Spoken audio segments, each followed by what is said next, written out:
예, 오늘은 잠언 18장입니다.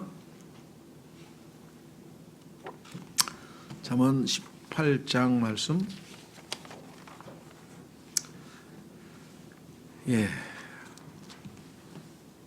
1절부터 보겠습니다. 어떤 사람은 소원으로 말미암아 자신을 분리하고 모든 지혜를 구하며 그것과 상관하느니라. 어리석은 자는 명철을 기뻐하지 아니하며 자기 마음을 드러내기를 기뻐하느니라.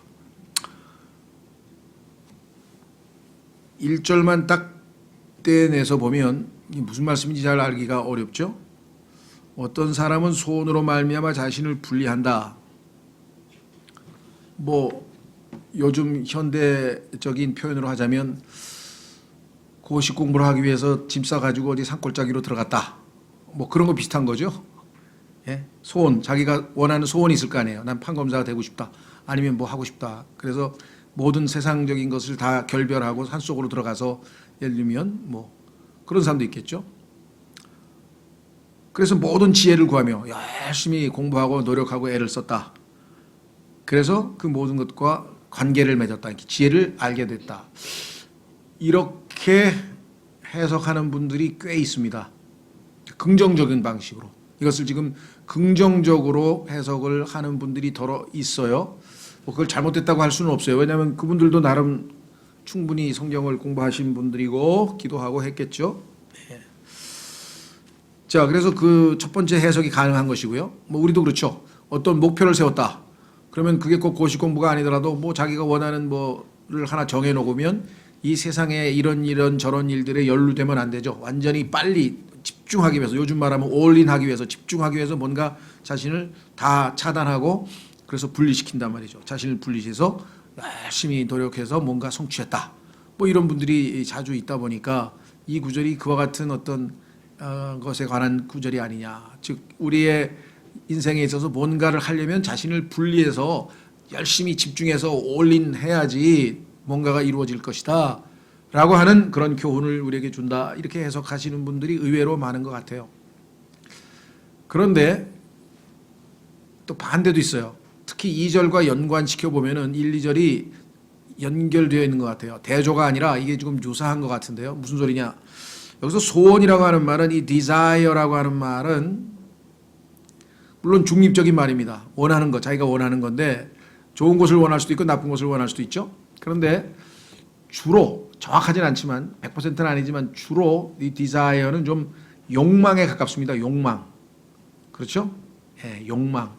그래서 어떤 사람은 욕망으로 말미암아 자기 자신을 분리하고 뭔가 몰두해가지고 그 다음에 모든 지혜를 구하며 하여간 온갖 것들에 대해서 자기 나름대로 하여간 이 지혜를 추구해서 구해서 결국은 그것과 상관한다. 이 인터메들이라고 하는 영어 단어도 상관한다, 관계한다는 뜻도 있지만 이게 간섭한다는 얘기거든요. 그러니까 부정적으로도 해석할 가능성이 높다는 거죠. 그래서 지금 잠언을 가르치는 관련된 책자를 보면 아무 얘기도 없이 그냥 긍정으로 해석하시는 분들이 있고 또 어떤 분들은 부정으로 해석하시는 분도 있지만 항상 첫 마디가 뭐냐면 이 구절은 상당히 어려운 구절로 이런 얘기가 붙어 있어요. 전제가 항상. 자기가 봐도 이게 정확하게 무슨 뜻인지는 쉽지가 않다는 것이죠. 그래서 저는 일단 후자 쪽으로, 왜냐하면 이 desire라고 하는 말도 그렇고요. intermediate이라고 하는 말도 간섭한다, 끼어든다 이런 쪽으로 많이 쓰기 때문에 이 전체적으로 봤을 때는 좀 부정적인 문맥이 아닌가. 더군다나 2절에 어리석은 자는 명철을 기뻐하지 아니하며 자기 마음을 드러내기를 기뻐하느니라. 자기 마음을 드러내는 사람들은 뭔가 열심히 자기 나름대로 뭔가 연구해서 좋은 성과가 있는 것도 있죠. 예를 들면 애플을 만든 스티브 잡스라는 사람도 있고 약간 좋은 물건도 많이 만들어냈겠지만 뭔가 이상한 이단 교리를 하나 만들어가지고 온통 세상을 아주 혼잡게 만드는 것도 보면 또 비슷한 사람들이 저지르죠. 계룡산에 가서 성경을 1000번 읽었는데 하나님의 계시를 받았는데 이러면서 그냥 엉뚱한 소리 하는 사람들이 지금 우리 주변에 한둘이 아닙니다 지금. 그러니까 1번에 해당되는, 그러니까 뭔가 이상한 이단을 만들어서 세상을 시끄럽게 만든 사람은 전부 다 스스로 분리해서 어디 산속에 가서 얼마 있다가 나온 사람들이 대부분 다. 그렇죠? 또 성경을 뜯어고치기 위해서 열심히 열심히 뒤져가지고서는 뭐 킹제임 성경이 이게 잘못됐느니 저게 잘못됐느니 이런 얘기하는 사람들도 숱하게 많아요. 그래서 저로서는 이 후자 쪽이 좀 가까운 거 아닌가 싶어서, 다만 긍정적으로 해석을 해도 틀린 말은 아니죠. 뭔가 분리해서 열심히 하면 뭔가 성공을 해낼 수 있다라고 하는 그런 교훈도 있을 수는 있다고 보는데, 2절과 연결시키면은 이런 사람들은 어리석은 사람이어서 자기 자신을 객관적이지 못하고 자기중심주의, 자기 마음을 드러내는 거죠. 그래서 자기가 만든 이상한 교리를 만들어낸다. 성경에도 없는 막 이상한 교리들을 만들어내는데 한둘이 아니에요. 자, 그런 의미에서 봤을 때는 우리가 여기서 어떤 소위 말하면 학문적 업적을 추구하는 뭔가 성과를 내고 뭐 이런 사람들 보면은 다들 이와 같은 이 욕망에 사로잡힌 사람들이 아니냐. 성경도 마찬가지입니다. 성경도 어떤 사람들이 정말 뭐 열심히 파고 들어가지고 애가 성경을 공부하는 사람들의 그 마음의 내적인 동기를 보면 성경적으로 순수하지 못한 동기가 많아요. 성경은 요한복음 5장 39절에 말씀하신 것처럼 나에 대하여 예수님께서 증언하는 것이다. 그러면 성경을 읽으면 읽을수록 예수님을 닮아야 되는데, 성경을 알면 알수록 교만해지면 이게 어떻게 된 거예요? 예수님은 겸손함, 나는 마음이 온유하고 겸손하니 내게 와서 배우라 그랬는데 성경을 엄청 많이 하는데 엄청 교만해. 그럼 이건 뭔가 잘못돼도 크게 잘못됐다는 것이죠. 왜냐? 스스로 분리해가지고 자기 마음을 내버리려고, 성경에 있는 예수 그리스도의 마음을 우리에게 알려주는 것이 설교고 성경 공부 가르치는 목적인데, 그게 아니고 막 자기 주장, 뭐 특별한 신기한 뭐 교리 막 뭐 이런 것들을 자꾸 만들어내가지고 엉뚱한 뭐 하나 만들고 교파 만들고 또 자기의 이단 교리를 추정하는 어떤 그룹을 만들어내는 일들이 비일비재합니다. 지금 뭐 있는 이미 알려진 많은 이단도 그렇고 그런 이단들이 계속해서 지금 나오는데 보면 전부 다 또 자기 혼자 자기만의 아주 독특한 이상한 교리들을 만들어낸 사람들이 엄청 많다는 거죠. 자, 그래서 보니까 어떤 사람은 성경도 공부하고 뭔가 열심히 하는 것 같은데 동기가 불순해요. 그래서 왜 그러냐, 그러니까 자기가 대한민국에서 최고의 성경 주석가가 되겠다는 거예요. 그건 완전히 욕망이지, 그거는 하나님으로부터 온 생각이 아니에요. 아니, 그 최고의 성경 주석가가 돼서 뭐 하려고? 성경 주석이라고 하는 것은 성경을 제대로 해석해서 예수님을 알려주고 사람들이 예수님을 닮도록 도와주는 건데, 자기는 그냥 내가 성경 최고의 해석가다 그래가지고 대한민국에서 자기가 좀 뭐 대가, 소위 말하면 이 동양 철학의 대가인 것처럼 행세한 사람이 김용옥이라는 사람인데, 이건 방송에만 나오면 그냥 죄송합니다, 째지는 목소리로 그냥 캥캥 하면서 뭔가 하는데, 야, 정말 어디 숨어 있다가 어디 계룡산에 들어갔다 나왔는지 그냥 하는 소리 보면 그냥 헛소리 투성이에요. 성경을 모를 때에는 그럴싸하지만요, 성경을 아는 사람이 보면 이게 아주 투성이거든요. 그 사람 뭐냐, 이게 속에 욕망이 있죠. 어떤 욕망? 내가 대한민국에서 최고의 노자 해석자, 장자 해석자, 아니면 뭐 유교의 그 뭐 논어 해석자가 되겠다. 속된 말로 이름을 날리고 싶은 사람 있죠. 인기 없고 날리고 싶은 사람들이 있어요. 그래가지고 또 뭐 자기 자랑은 또 엄청나게 해요. 딱 보면 알아요. 이거. 아이고, 이 사람은 뭐 세상 사람 다 똑같지만 특히 유독 그런 사람들이 있죠. 막 확 튀는 사람들 보면 전부 다 비슷하니. 그렇죠? 예. 그리고 어떤 사람은 지적 호기심으로 성경을 공부하는데, 야, 이게 무슨 뜻이지? 이게 무슨 뜻이지? 그 뜻 알아서 뭐 할 거예요? 그 뜻을 아는 목적은, 예수님이 이런 뜻으로, 그래서 예수님은 이런 분이시구나. 나는 이제 그 오해를 했구나. 잘못했구나. 잘못 알았구나 해서 예수 그리스도를 알아가는 지식에서 성장해서 예수님을 닮아가고 그리스도의 장성한 분량에까지 성장해서, 그렇게 해서 하나님께 영광을 돌리는 게 우리가 성경 공부하는 목적이지, 성경을 그냥 제일 많이 알아가지고 지적 호기심이 풀리면, 그렇죠?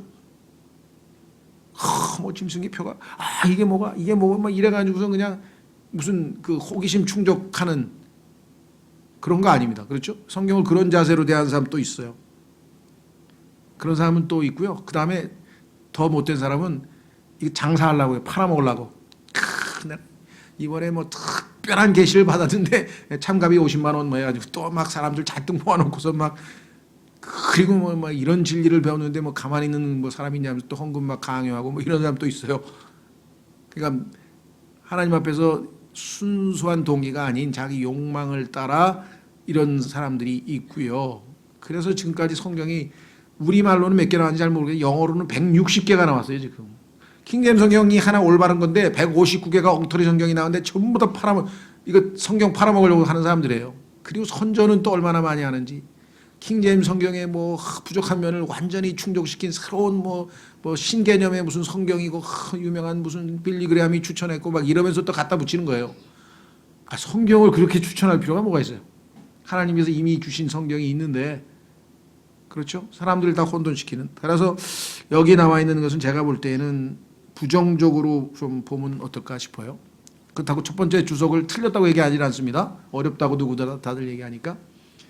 제가 아는 분 중에 한 분은 정말 존경할 만한 분인데 프란시스 셰퍼라고 하는 분이 있었어요. 미국의 장로교 목사를 하시다가 교단에서 나와서 이제 유럽에 건너가서 스위스에 있는 곳에다가 일종의 집을 하나 얻어서 유럽의 젊은이들 당시에 이제 삶에 대해서 회의를 느끼고 그래서 결국은 뭐 히피 문화에 물들고 아니면 또 이 마약에 빠지고 막 이 알코올 중독에 빠지고 그래서 어떤 그런 방황하는 청년들이 이분 여기에 찾아와서 쉬면서 질문하는 거죠. 도대체 정말 인간이 창조된 건가 진화된 건가 도대체 뭐냐? 그다음에 인간이란 도대체 뭐냐? 나는 왜 사는 거냐? 죽음 다음에 뭐 있는 거냐? 뭐 이런 것들에 대해서 답을 얻지 못하고 방황하던 청년들이 질문을 하면 이분이 아주 정확하게 성경적으로 지혜롭게 설명하고 답변을 통해서 그들이 하나둘씩 의문을 해소해가고 예수님을 영접하고 변화되어서 나가는 일종의 그런 뭐라고 해야 되나, 뭐 갱생단체라고 해야 되나, 하여튼 그런 라브리 펠로십이라고 하는 걸 하나 만들어서 평생 이제 거기서 사역을 했고 우리나라에도 지부가 있습니다. 우리나라 전 세계도 이제 많은 분들이 이제 그분을 통해서 예수님을 믿게 되는데 특히 이제 이런 고민들, 지적인 고민들, 그런 고민을 하던 사람들이 이제 질문에 답을 얻고 이렇게 해서 책도 25권, 5권씩 해서 이 전집이 나와 있어요. 25권 전집이 뭐 약간 정치, 경제, 문화, 음악, 예술 뭐 모든 분야를 다 성경으로 답을 했기 때문에 약간 뭐 대단한 업적을 쌓으신 분이고 85년도인가 돌아가셨는데 이분을 왜 제가 존경하냐면 다른 모든 것을 떠나서 뭐 그분의 삶도 대단히 훌륭하고 근데 이분이 그 기자가 질문을 합니다. 미국에 보면은 유명한 그 주간지가 있어요. 주간 잡지가 있는데 좀 수준 있는 그냥 막 이런 이 가십거리 이런 거 말고 좀 깊이 있는 그래서 이제 하나는 뉴스위크라고 그러고 하나는 타임즈라고 하는데 그 뉴스위크라는 잡지는 특징이 맨 뒷장에 맨날 유명 인사들의 인터뷰가 한 장씩 실려요. 거기에 이제 이분이 실린 적이 있었어요.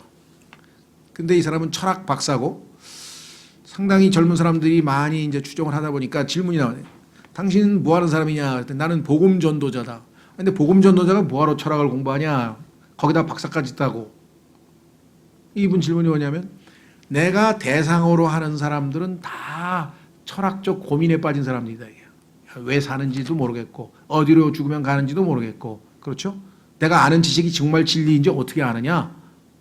그렇죠? 등등등등 삶에 대한 여러 가지 큼직한 질문들을 던졌는데 답을 얻지 못한 채 결국은 방황하다가 왜 회의가 들었으니까 사는 이유도 모르는데 왜 사는지도 모르는데 밥 먹고 그러니까 자꾸 그걸 현실에서 도피하기 위해서 뭐 마약을 하든 뭐 알코올 중독에 빠지든 아니면 히피에 빠지든 뭐 그런 식으로 된 청년들이 질문에 답을 얻고 이제 돌아서다 보니까 이 사람들의 고민을 이해하고 내가 정확한 답변을 하기 위해서는 철학을 공부할 수밖에 없었다.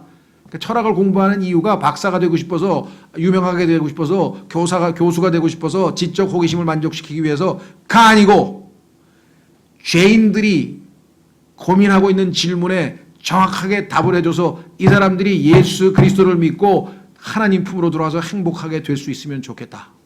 그들을 사랑하기 때문에 그래서 나는 내 돈 들여서 10년 동안 대학 박사학위까지 해서 공부한 목적이 죄인들을 사랑해서예요. 여러분들 그런 사람 봤어요? 제가 그 인터뷰를 보고 이런 사람이 다 있나?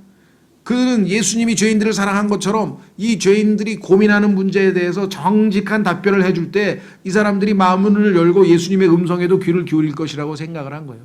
그리고 이 사람을 통해서 구원받은 젊은들이 얼마나 많은지 몰라요. 그리고 그 이후에 그 사람들이 또 많은 족적을 남겼습니다. 우리나라에서도 이분 후계자가 있고 이분을 따르는 분들이 이제 그런 선교단체를 라브리 펠로우십을 강원도에다 하나 마련해 놓고 있는.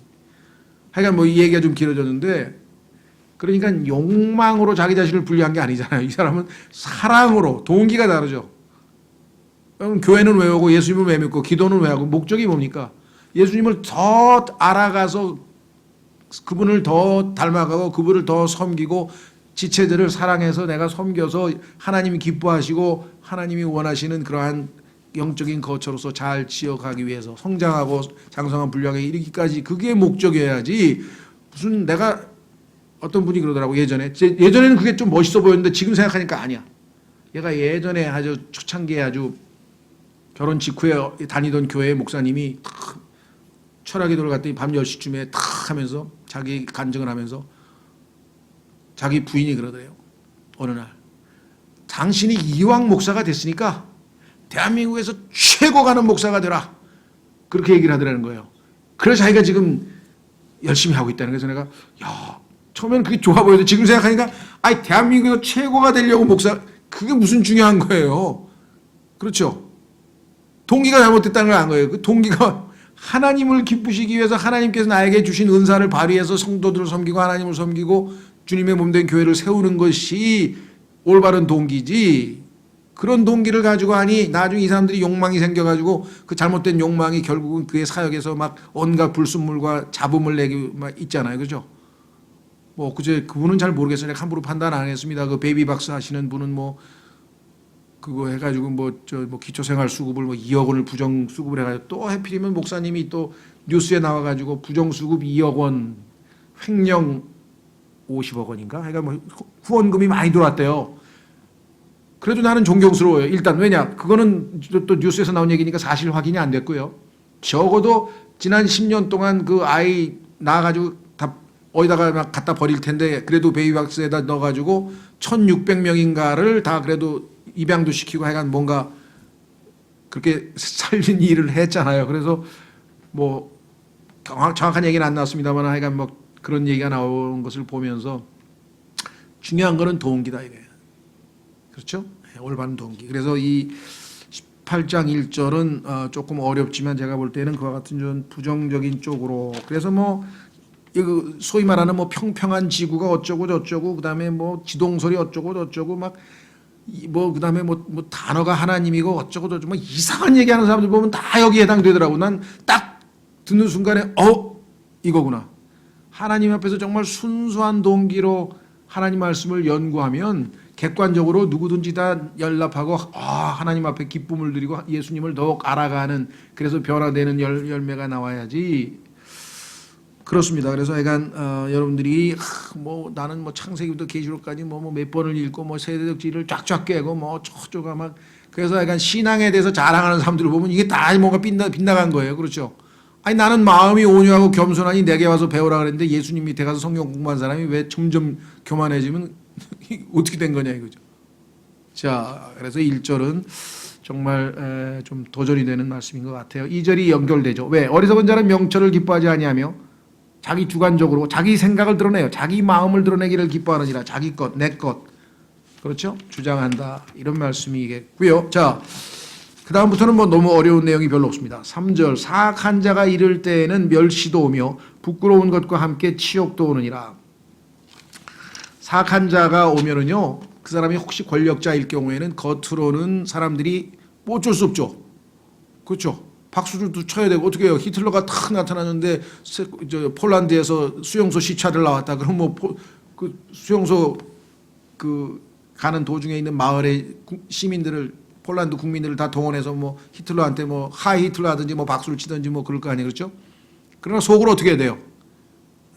멸시당하는 거죠. 그렇죠? 얼마나 많은 사람들이 그렇게 속으로는 다 멸시하지만 겉으로는 할 수 없이 그렇게 했던 경우가 역사상 얼마나 많습니까? 뭐 우리 정치사에도 뭐 엄청나게 많고요. 그렇죠?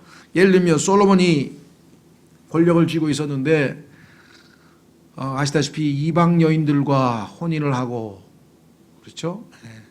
뭐 하여간 그 아내가 뭐 300에 첩이 700인지 아내가 700이고 첩이 300인지 모르겠는데 하여간 성경에 그렇게 나오는데 그 1000명을 그렇게 해서 온갖 이방 여인들의 그 잡신 신들이죠. 우상 숭배를 솔로몬이 했으니 이스라엘 백성들이 겉으로는 왕이니까 뭐 왕이시여 했겠지만 속으로 얼마나 멸시했겠어요. 그렇죠.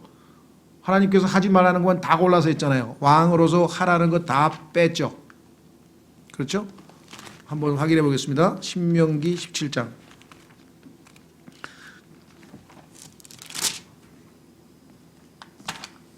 신명기 17장에 가면은 하나님께서 이스라엘 백성들이 믿음이 약해져서 보이지 아니하는 하나님 대신에 보이는 왕을 주옵소서라고 이제 할 거다. 그랬더니 아니나 다를까 하나님 예언대로 사무엘한테 가서 아이고 우리도 왕 주세요 하고 계속 쫄라가지고 할 수 없이 사무엘이 이제 하나님께 기도해가지고 하나님께서 주라 그랬대요.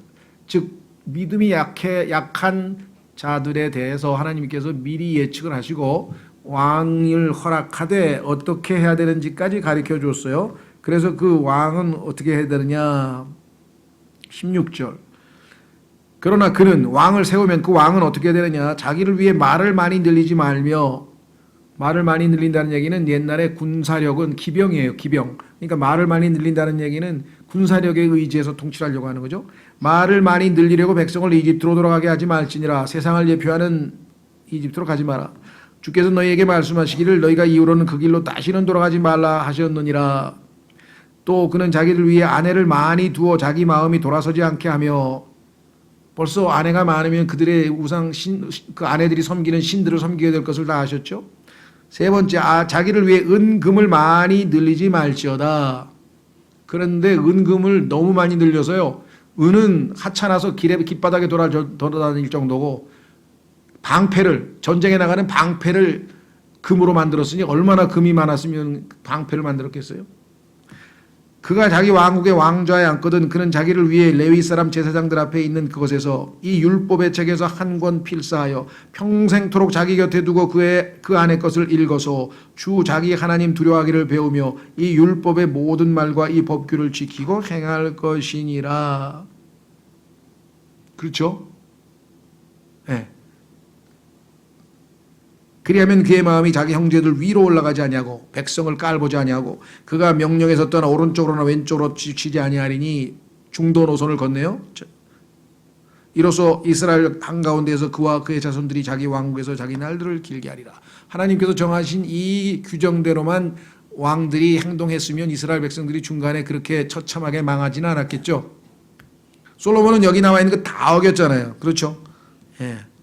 그러니까 말도 많이 늘리고 그다음에 말도 사러 이집트로 갔고 아내도 많이 뒀고 은금도 많이 늘렸고 성경도 안 읽고 이게 뭐예요 지금 몇 시나 했겠죠?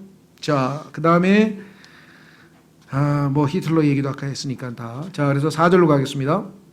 사람의 입의 말들은 깊은 물과 같고 지혜의 원천은 흐르는 시내와 같으니라. 모든 사람이 다 그런 건 아니겠죠. 여기서 사람이라면 모두가 다 그런다는 것 아니고 여기서 어떤 사람이죠. 여기에 영어에 부정관사 A가 들어가 있는데 어떤 사람 중에는 이런 사람이 있어요. 드물죠. 그렇죠? 예, 그러나 예수 그리스도가 바로 여기에 해당되겠죠. 깊은 물과 같고 예수님께서는 정말 안에서 생수가 흘러나오는 분이시죠. 지혜의 원천은 흐르는 시와 같으니라. 그분의 입술에서 나오는 말씀을 들으면 정말 시원하고 상쾌하고 생명수같이 우리에게 공급이 되고 힘을 얻고 이렇게 되는 것이다. 그런 의미에서 봤을 때 정말 사람의 입의 말들은 깊은 물과 같고 지혜의 원천은 흐르는 시내와 같으니라. 이런 입술을 입을 가지고 우리가 이와 같은 역할을 한다면 얼마나 감사하겠어요. 하나님의 말씀이 여러분과 저의 입에서 다른 사람들에게 공급이 된다면 바로 이와 같은 역사가 일어나게 될 것이다 라는 것을 우리는 분명하게 이해할 수가 있습니다. 반면에 5절 재판에서 사악한 자의 외모를 받아들이고 의로운 자를 거꾸로 들이는 것은 선하지 아니하니라. 뭐 상식적으로 충분히 이해가 되시죠? 사악한 자의 외모, 사악한 자, 죄를 짓고 사악한 자인데 보니까 막 스펙이 어마어마해. 막 가문도 괜찮고 막 학벌도 되고 돈도 많고 뭐 사회적 지위도 있고 그런 사람들이 떡하니 우리나라 뭐 재벌도 거기에 해당되겠죠. 그런 사람들 감옥에 재판 받으러 가면 어떻게 됩니까? 뭐 이것도 고려해주고 뭐 국가 경제에 기여했다 그러고 뭐 이거는 뭐 밑에 사람이 그냥 다 한 일이기 때문에 뭐 그냥 뭐 이러고 저러고 빼고 보면 나중에 다 집행유예 들어가잖아. 감옥에도 안 들어가요. 이런 일들이 비일비재하죠 지금. 요즘은 또 거꾸로 돼가지고 이게 뭐 노총위원장은 얼마나 권력이 센지 그냥 협박 몇 마디 하면은 그냥 또 전뭐 파업하고 어쩐다 그러니까 막 그 보석금 좀 내라 그러고 금방 또 풀어주고. 외모 사악한 자가 갖추고 있는 여러 가지 외적 조건들을 잘 파악해서 그냥 정의대로 법대로 심판하지 않는 경우가 지금 엄청나게 많습니다. 그것이 이쪽 뭐 좌가 됐든 우가 됐든 간에 약간 사악한 자는 사악한 자로 벌을 줘야 되는데 뿐만 아니라 여기에 뭐라고 되어 있습니까? 의로운 자를 거꾸로 때리는 것은 선하지 아니하니라. 의로운 사람이 억울하게 감옥에 간 일도 또 허다해요.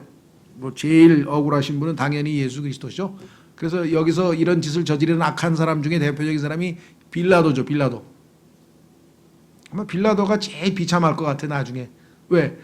빌라도도 성경에 따르면 예수님 앞에 가서 무릎 꿇고 예수님한테 주님하고 불러야 된다고 빌립보서에 써 있는데 이 땅에서 예수님 앞에 무릎 꿇고 주님이라고 안 부른 사람은 나중에 최후의 심판 백보자 심판에 가서 부르게 그렇게 된다고 써 있어요 성경에. 어차피 인정하고 지옥에 가더라도 가야지 무릎 꿇고 주님이라고 불러야 되는데 빌라도는 얼마나 비참할까요? 자기 앞에 바로 있었잖아. 그렇죠. 자기 눈으로 목격했잖아. 그분이 누구인지도 다 얘기했잖아. 그런데 그 사람을 십자가에 처형하라고 요즘 말로 하면은 처형의 사인을 한 사람이니 그 얼마나 비참합니까? 자, 그래서 재판에서 사악한 자의 외모를 받아들이고 의로운 자를 거꾸로 때리는 것은 선하지 아니하니라. 이런 일이 지금 전 세계의 모든 소위 말하면 재판 사법부에 이런 데서 어마어마하게 일어납니다. 어마어마하게. 옛날에 뭐 오제이 심슨이라고 하는 그 유명한 미식축구 뭐 스타가 자기 백인 부인을 살해했는데 하여간 결국은 저기 돼가지고 배심원들이 다 무죄 선고를 해버렸죠. 그 실제적인 과학적인 그 증거도 다 많이 있었는데도 불구하고 그래서 그때 그 검사 두 명인데 하나는 백인 검사고 백인 여자고 하나는 흑인 검사였어요. 두 사람이 증거를 다 제시했는데도 이제 억울하게 재판에서 지니까 통곡을 하고 말이죠. 이 미국은 이제 뭐 더 이상 사법 정의가 끝났다 뭐 어쩌고 저쩌고 막 했던 일들이 아마 있었던 것 같아요. 자, 하여간 그래도 우리나라에도 이런 일들이 있고 예수님도 당하셨고 또 베드로도 헤롯 통치 때 그와 같은 일을 당했고 또 아합 당시에는 나봇이라고 하는 사람이 자기의 그 포도원을 빼앗겼죠. 그래서 재판에서 결국은 죽게 됐죠. 자, 그래서 5절도 역사적으로 이 세계가 얼마만큼 부패했는지를 역력하게 보여주고 특히 예수 그리스도가 바로 거기에 정확하게 해당되는 것이겠죠. 자, 6절 어리석은 자의 입술은 다툼 속으로 들어가고 그의 입은 매를 불러들이느니라. 다음에 7절도 마찬가지 얘기입니다. 어리석은 자의 입은 그의 멸망이 되며 그의 입술은 그의 혼의 올무가 되느니라. 8절도 또 입술에 관한 얘기예요. 그래서 혀에 관한 얘기가 지금 반복돼서 세 구절이 붙어 있네요. 소문을 퍼뜨리는 자의 말들은 상처들과 같아서 뱃속의 가장 안쪽 부분들로 내려가느니라. 자, 6, 7, 8이 다 이게 지금 우리 혀와 관련된 이야기네요. 그렇죠. 4절에 나와 있는 긍정적인 예와 달리 6절, 7절, 8절이 다 부정적인 것이죠. 그래서 이 혀에 대해서 성경에서 얼마나 많이 강조하는가. 신약에서는 야고보서 한 장 전체라고 했고 뭐 여기서 지금 앞서서도 이 혀와 관련된 구절들을 너무나 많이 살펴봤기 때문에 지금은 야고보서를 따로 펼치지 않겠습니다만은 혀와 지옥과의 밀접한 관계. 그렇죠?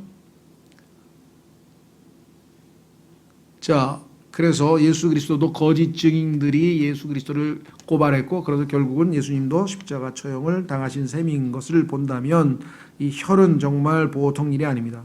그렇죠? 예.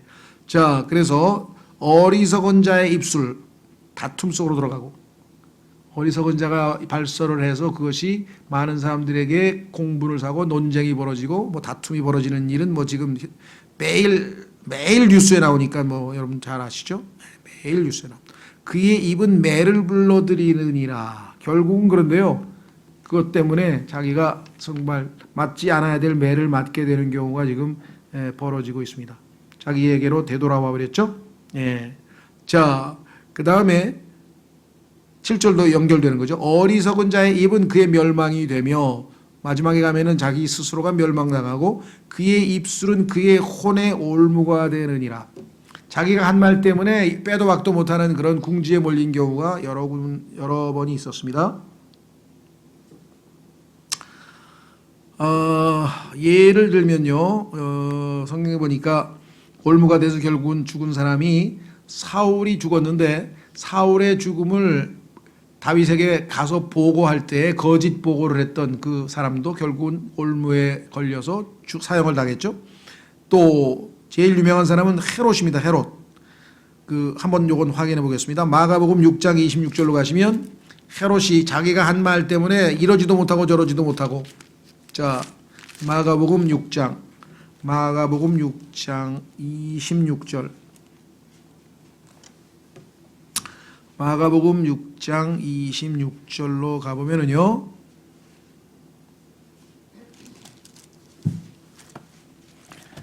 여러분 잘 아시는 것처럼 이제 헤롯이 침례인 요한을 대언자로 여기고 상당히 존경을 했는데, 그 헤롯의 새 부인이죠. 그러니까 자기 동생의 아내를 빼앗아 가지고 자기 부인으로 만들었단 말이죠. 그러니까 침례인 요한이 그것은 율법에 어긋난다고 이제 잘못을 지적당했잖아요. 그러니까 이제 헤롯은 그래도 대언자이기 때문에 존경을 하고 있는데, 헤로디아 그 부인으로 치자면 이게 철저히 원수죠. 예. 그래서 어느 계기가 됐는데 헤롯이 생일을 맞이해 가지고 부인이 자기 딸을, 헤롯 사이에서 태어난 딸을 시켜서 이제 춤을 추게 해서 왕을 기쁘게 했는데, 그때 딸에게 귓속말로 아버지가 왕국의 절반이라도 주겠다고 그런 얘기를 할 거니까 너는 다른 거 다 필요 없고 침례인 요한의 목을 베서 쟁반에 담아서 나에게 주십시오. 그렇게 얘기하라고 딱 시켰다. 그래가지고 할 수 없이 뭐 자기가 왕국의 절반이라도 준다 그래서 어떻게 하겠어요. 자, 그 얘기가 나오죠. 보세요. 25절. 그녀가 즉시 왕에게 급히 들어가 구하여 이르되 왕께서 침례자 요한의 머리를 쟁반에 담아 곧 내게 주실 것을 원하나이다 하니, 왕이 심히 근심하였으나, 왜? 하나님의 대언자를 죽여야 되니까 괴롭잖아요. 근데 어떻게 해요? 자기가 맹세한 것과, 맹세를 했으니 이럴 수도 안 할 수도 없잖아. 자기와 함께 앉은 자들로 인하여, 거기다 부하들이 있는데 왕이 두말한다, 한 입 갖고 두말한다, 이럴 수도 없잖아. 그 자기가 올무에 걸린 거죠. 어리석게 말을 해가지고 그녀의 청을 거절하지 아니하였더라. 그래서 결국은 참 비참한 꼴을 당하게 된 것이죠. 이런 얘기가 뭐 역사에 우리 한두 번이겠습니까? 자, 그래서 다시 돌아옵니다. 혀와 관련지어서는 우리가 또 앞으로 나옵니다. 얼마나, 그렇죠? 자, 18장 마지막 오늘 9절은 이것도 보통 중요한 일이 아니네요. 보통 일이 아니네요. 뭐냐?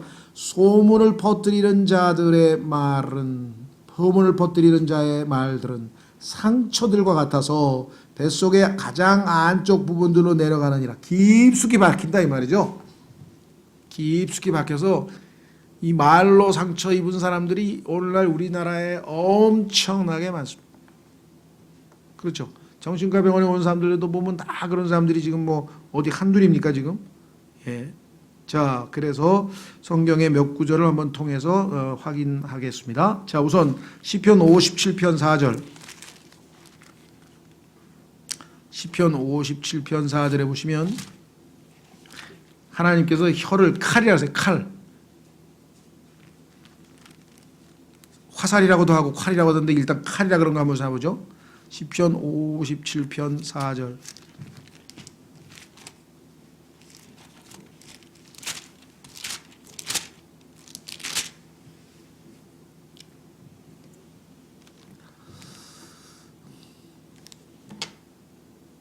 다윗이 기도하는 내용 중에 내 혼이 사자들 가운데 있으며 심지어 내가 불 위에 놓인 자들 가운데 누웠으니 곧 사람들의 아들들 가운데라.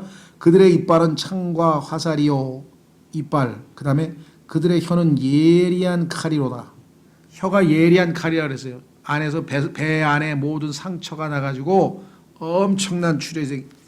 자, 넘기셔서 64장 3절에도 나와 있네요. 64장 3절.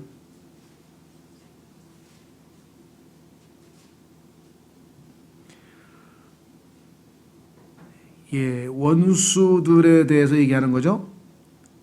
원수들에 대해서 얘기합니다. 2절 사악한 자의 은밀한 계략에서 나를 숨겨주시고 불법을 행하는 자들의 폭동에서 숨겨주소서. 그들은 칼같이 자기들의 혀를 갈며 활을 당겨 독한 말들의 화살들을 쏘나니. 칼같이라고 나와 있죠. 칼같이 자기들의 혀를 갈며 혀가 칼로 묘사된 장면이 나와 있습니다. 그렇죠. 이와 같이 이 혀에 관해서 그것이 가져다주는 폐해에 대해서 성경은 엄청나게 반복돼서 말씀하는데 오늘은 특별히 소문을 퍼뜨리는 자들의 말이라서 소문을 퍼뜨리는 자들의 말들. 뭐 넓게 해석하면 요즘에 그 뭐 가짜 뉴스, 뭐 페이크 뉴스 같은 경우도 소문을 퍼뜨리는 것이고요. 하지도 않았는데 했다 그러고 또 뭐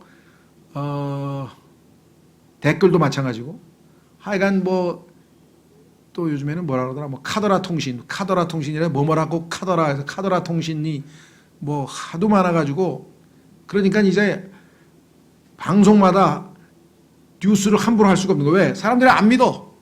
저건 다 가짜야. 이렇게 되니까 할 수 없이 팩트 체킹이라는 코너를 만들었어요. 팩트 체킹. 그래가지고 설명을 해. 요러요러한 뉴스가 나왔는데 요거는 가짜입니다. 요러요러한 뉴스가 나왔는데 요거는 사실입니다. 하면서 그걸 확인해주는 프로그램 코너가 또 있더라니까. 근데 그 코너에서 한 얘기가 사실인지 아닌지 또 어떻게 알아? 그래서 그 판정은 누가 하냐고. 그 판정은 그 아나운서가 자기가 소위 말하면 취재해서 자기가 내린 결론 아니에요. 그럼 난 원래 했던 사람이 난 그렇게 얘기한 게 아니야. 그러면 그게 또 가짜 될 거 아니에요. 그러니까요. 지금 호기심 천국 신경 쓸 거 하나도 없어요. 딱 하나 하면 돼요. 내가 하나님 앞에 정직하게 살고 있느냐. 그거 하나만 되면 다른 문제는 신경 쓸 게 없어요. 그렇죠? 예. 뭐 그런갑다 하고 그냥 적당하게 나중에 보면 아니네. 이런갑다 그러면 또 아니네. 그런 게 뭐 한둘이 아니에요. 지금 뭐 몇십 년 전에 한 것도 다 재심을 해요. 다 잘못 판단 내렸다고 재판이. 이런 일들이 벌어지니 뭐. 자, 그래서 우리는 여기 나와 있는 소문을 퍼뜨리는 자의 말들은 상처될 것 같아서. 거짓 소문 때문에 자살하는 사람도 많잖아요. 심약한 사람들은 그냥 자살해버리죠. 그런 사람들 뭐 지금 굉장히 많잖아요. 예, 그래서 정말 이 교회 안에서도 이와 같은 일들이 아주 굉장히 자주 벌어질 수밖에 없습니다. 왜? 우리는 똑같은 아담의 속성을 지니고 있으니까. 누가 뭐라 그랬다더라. 누가 뭐라 그랬다더라. 그런데 말이야. 이랬대 저랬대 이랬대 뭐. 그런 일이 뭐 한두 가지가 아니잖아요. 그렇죠? 그래서 정말 성경에서 뭐라 했습니까? Speaking the truth in love. 진리를 말하라. 여기서 진리는 뭐 교의만 얘기하라는 게 아니라 여기서 얘기하는 생활에 있어서의 진리. 사실을 얘기하는 거예요. 정확하게 사실. 절반만 하면 안 돼. 그렇죠? 절반만 사실은 사실이 아니죠. 네. 그렇죠? 그래서 진리를 얘기하라는 얘기는 진실을 얘기하되 in love. 때로는 그게 불편한 진실일 수도 있으니까 사랑으로 진실을 얘기하라. 이렇게 성경에 분명하게 나와 있습니다. 자, 그래서 우리는 이 8절에 나와 있는 이것이 이 신앙생활에도 우리에게 직접적으로 매번 그대로 적용이 됩니다. 여러분 제일 유명한 사람이 누굽니까? 여기서는 뭐 소문을 퍼뜨리는 것에 해당되는 건 아니지만 가장 이 친구에게 자신의 개인적인 견해를 직접적으로 사랑으로 얘기하지 아니하고 아주 뭐랄까 비판적으로 얘기해서 크게 상처를 입힌 대표적인 사람이 성경에 보면 욥의 친구들이에요. 그렇죠? 욥은 지금 원인을 알 수 없는 고난을 당하고 어마어마한 불행을 겪어서 지금 막 어떻게 해야 될지 모르고 지금 막 거의 지금 망연자실해 있는데 친구에게 쫓아가서 옷 다 찢고 뭐 머리 재 날리고 하여간 그 슬픔을 표시한 것까지는 좋았어요. 문제는 일주일 동안 가만히 지내고 보니까 일주일 후에 어떤 생각이 들었어요? 욥이 탄식을 하면서 내가 왜 태어났는가? 차라리 우리 어머니가 나를 뱃속에서 유산을 할 것이지 왜 태어나가지고 내가 이 모양이 됐는가 하면서 막 절규를 쏟아내는데 그냥 그건 당해본 사람이 아니면 느낄 수가 없는 절규겠죠. 하루아침에 아주 당대 최고의 갑부에다가 최고의 존경받는 사람으로서 최고의 지위에 있다가 자식 10명이 하루아침에 다 죽고 재산 다 날리고 머리서부터 발끝까지 죽을 병에 걸렸으면 여러분 어떡하겠어요? 벌써 자살했을 것 같아. 다 그걸 어떻게 참아냅니까? 욥이나 되니까 참았지. 주는 분도 하나님이고 가져가시는 분도 하나님이시니 하니까 그 정도의 믿음이 있으니까 참아냈지. 욥 아니면 그래서 하나님께서 욥을 의인이라고 성경에서 인정한 게 바로 그거예요. 욥과 다니엘과 아브라함인가? 셋은 하나님이 인정해 줬는데 그만큼 그런 사람이잖아요. 그런데 친구들이 한다는 소리가 일주일 내내 곰곰이 생각해 보니까 뭐예요? 안 할 말을 했지. 친구한테 나는 아무리 생각해도 이해가 안 된다. 하나님 이 친구 우리 욥 어떻게 위로를 해줘야 될까요? 하나님 도와주십시오. 이렇게 하면 얼마나 좋겠어요. 한다는 소리가 야 내가 아무리 생각해봐도 일주일 내내 생각했는데 너 뭔가 하나님 앞에 정말 죽을 죄를 진 거야. 엄청난 죄를 진 거야. 하나님은 자비로우신 분이 너에게 이 정도까지 심판을 내렸으면 넌 정말 야 뭔지 한번 얘기해봐. 자기들이 욥을 지켜봤잖아요. 자기들이 본 욥이 어떤 사람인지를 다 알잖아요. 지켜봐서 알잖아요. 욥이 그런 죄를 지을 사람입니까? 그런데도 불구하고 그거를 끝까지 4명이서 그냥 3명이서 돌아가면서 그냥 계속 갈궈대니까 나중에 욥이 그냥 막 거의 욥이 한 얘기는 막 두서없이 그냥 거의 뭐라 그럴까 그냥 뭐 절규에 가까운 내용들입니다 이게. 그리고 나중에는 막 논쟁이 붙어가지고 욥의 친구한테 반박하는데 욥도 막 빈정거리고 그냥 뭐 그래 너희들한테만 뭐 혀가 있는 모양이구만 하면서 막 아주 격렬한 논쟁이 벌어집니다. 그렇죠. 여러분과 저희가 가지고 있는 이 혀는 하나님께서 하나님을 찬양하고 형제를 위로하고 유익하게 뭔가 다른 사람의 믿음을 세우고 하나님의 말씀을 선포하고 아까 이제 샘물이었죠. 샘물. 흐르는 시냇물처럼 샘물처럼 시원케 하고 상쾌하게 하고 이런 우리가 입을 사용을 해야 된다라는 얘기겠죠. 그래서 오늘은 특별히 우리 그리스도인들에게 하나님 주신 이 혀로 입으로 누구를 비판하고 꼬집고 소문내고 뭐 그냥 뒷얘기하고 이런 것들은 정말 바람직하지 않는데 성령 충만하지 않으면 우리는 아담의 본성에서는 그렇게 자꾸만 돼요. 쉽지가 않아요. 왜? 모든 건 다 길들이지만 혀는 길들일 수 없다고 성경에 분명하게 나와 있잖아요. 그렇죠? 그래서 성령께서 완전히 통제해 주시도록 기도하고 성령 충만할 경우에 하나님의 도구로 우리의 혀가 사용될 수 있다. 주님 오늘 교훈을 통해서 우리가 정말 하나님께서 주신 그 우리의 입술로 선한 진리가 또 하나님에 대한 말씀들이 퍼져나갈 수 있도록 다 같이 잠깐 기도하겠습니다.